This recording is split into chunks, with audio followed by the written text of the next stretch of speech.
Tara at magluto po tayo ng okoy. Kulang 1 kilo po ito. At syempre, ginadgadyan na po yan. Nilagyan ko na rin ng sibuyas, 2 supot na hipon, 3 itlog, ayan. Tsaka syempre, pagka nalagyan nyo na ng itlog, lagyan nyo ng seasoning.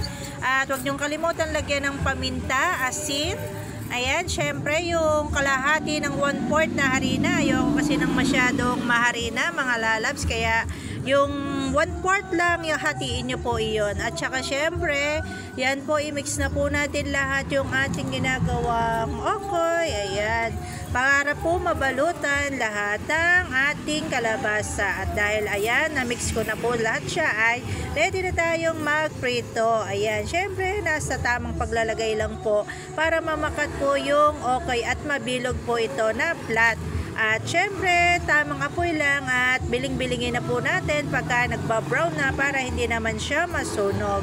At ayan na nga po, brown na siya at ready na po hanguin yung isa. Ayan, nag-brown na. Ganito lang po ang tamang pagluluto para maganda po, hindi siya sunog at hindi naman din siya hilaw para hanggang loob ay masarap.